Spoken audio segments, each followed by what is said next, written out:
Cleveland Browns and the Miami Dolphins. This is in my account, and we are sitting right now. Dolphins 3.5-point favorites over the Browns. 49.5 is your total. Boys, I played a 48. I played over 48 in this one. Browns coming out of a bye, so they're going to be at least a little bit healthier on the offensive side of the ball, specifically on the offensive line part, where they've been incredibly efficient running the ball all year. This Dolphins team is, by most of the metrics, the best top 5 team in all football, and basically every single offensive metric that you can get, specifically passing. And this defense has been absolutely atrocious. And so has the Browns defense this year. And so when you're going to give me a number under 49, I guess it doesn't really matter right now. You can find a flat 49 out there in the rest of country market, and I would still play the over. I think this game has 50s written all over it. I think this is the type of game in which we see Miami move the ball pretty much at will. And Adam, you've talked about this before.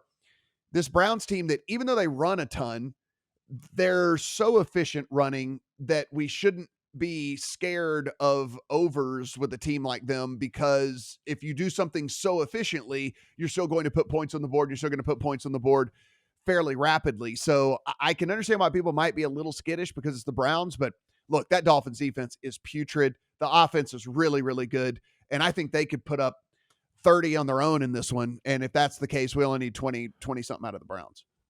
I don't think you need to change your handicap a whole lot from last week, quite honestly. I think that Cleveland is a slightly better version of Chicago right now. The quarterback doesn't run. That's the big difference.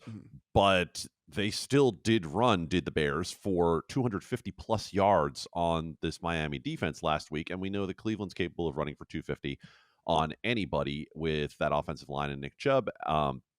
We know that Justin Fields and Jacoby Brissett both are below average throwing the football in terms of their accuracy and their ability to get things done. And of course, look, I still, for some reason, there is something about Miami that holds me back in general. I don't know what it is. Maybe it's like Steven's saying with a blind spot with Tennessee, and I need to just trust the fact that Tua is going to be able to hit these open throws consistently week after week. That being said, I don't need to trust in Miami this week. I know that they're going to be able to put up points against the Cleveland defense that has been one of the biggest disappointments in all of the NFL. I know Denzel Ward is back in this week. There are still many more receivers to have to cover than Denzel Ward can cover by himself.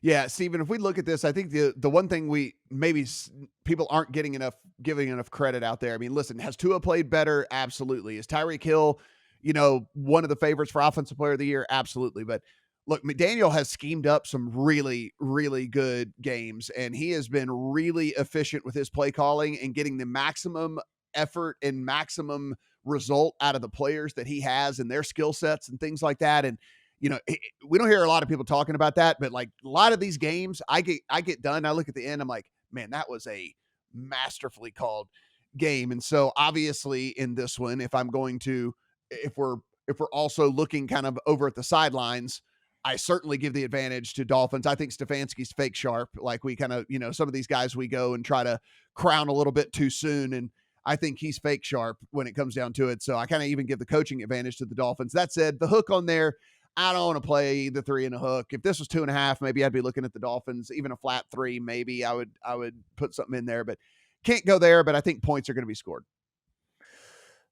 I mentioned it a couple games ago. When Tua is on the field, the Dolphins have the number 1 ranked EPA offense, even better than the Chiefs, even better than Josh Allen's Bills, who were on a historic pace before he injured his elbow here and laid an egg against the Jets last week. So there's something legitimately elite about this Miami offense so far this year.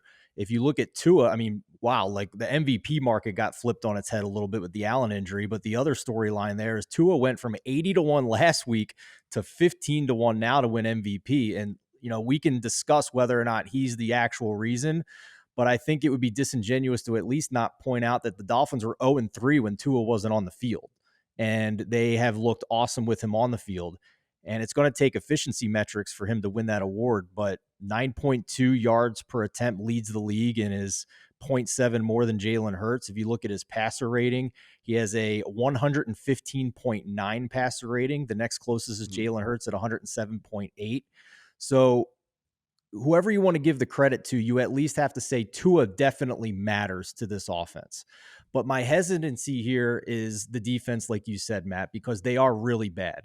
So this is a team where if we're under a field goal and they're favored, then I'm interested. If they're playing a good team and we're getting a decent amount of points here for them to cover as a dog, then I'm interested. But for them to cover by a lot of points, and when I say that, I mean more than a field goal, it's asking a lot with how bad the defense is, in my opinion. And Cleveland, I don't know if it's just because they played a division opponent and they know them very well when they played Cincinnati, or that O-line's just really bad. But it seemed like that defense found something, at least, that we've been waiting for all year. So Eli Hershkovich likes Cleveland in this game. You can go read why if you want there. I have not made a bet yet, but he agrees with you that 3.5 here or better on Cleveland is a good number. I kind of feel like the total is the way to play this one. But again, that one's probably that one at 49. I mean, the 48 was easy for me to put in, but the 49.5, 49, something like that, I don't know, a little bit less.